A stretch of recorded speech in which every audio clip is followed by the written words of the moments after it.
लाट तर मराठ्यांची आहेच, परंतु काय असतं शेवटी मला माहित नाही, मी समाजात असं तर मराठ्यांनी एकजूट नाही पडू द्यायची.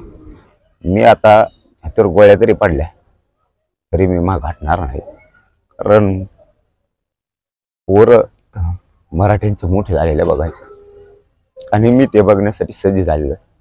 मी आता रात्रभर झोपलो नाही.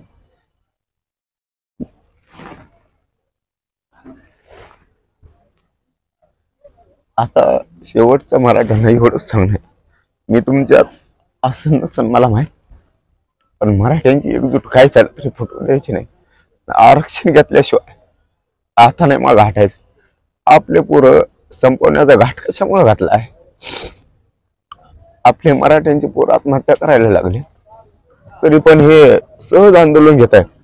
आपले पोरं संपले पाहिजेत आरक्षण असून सुद्धा हे का स्वप्न सरकार बघते हे कळत नाही. आमचे पोरं आरक्षणासाठी लढायला लागले.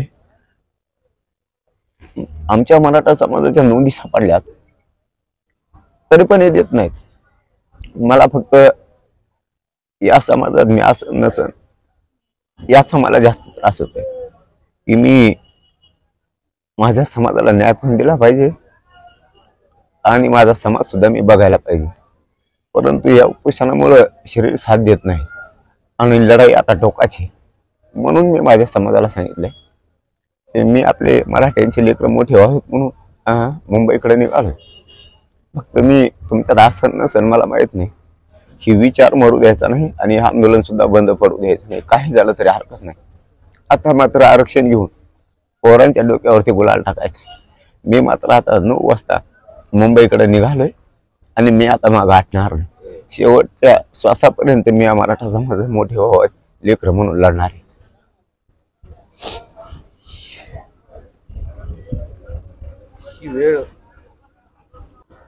नाही, त्यांचा येण्याचा काय संबंध नाही. त्यांचा येण्याचा काय संबंध? त्यांनी आरक्षण देणं जबाबदारी त्यांची, कारण शासकीय नोंदी जर सापडून तुम्ही देत नसाल तर आता मात्र आम्हाला आता लढावं लागणार आहे. हे मी जास्त खचतो कुठं की माझ्या जर लक्षात हे असं भावनिक क्षण आला तर मात्र तिथं खचतो. नसता मी इतका कणकर आहे की मी सरकारलाच काय, मी कोणालाच घेण्यात नाही मराठा आरक्षणाच्या विरोधात येणार आलो.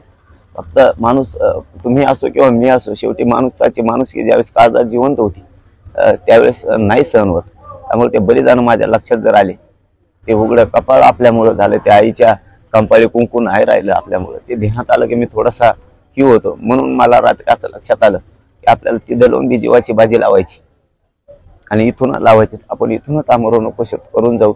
शेवटी सरकारच्या दारात मरण आलं तरी चांगलं, परंतु मी माझ्या मायबापाला सोडून 500-600 किलोमीटरवर जातोय. मी असो नसो तुमच्यात, मात्र आरक्षण घेतल्याशिवाय आंदोलन नाही थांबवायचं. आता थांबवण्याचा प्रयत्न होईल असेही नाकारता येत नाही. ते तसं करू शकत नाही, कारण आम्ही सुद्धा तसं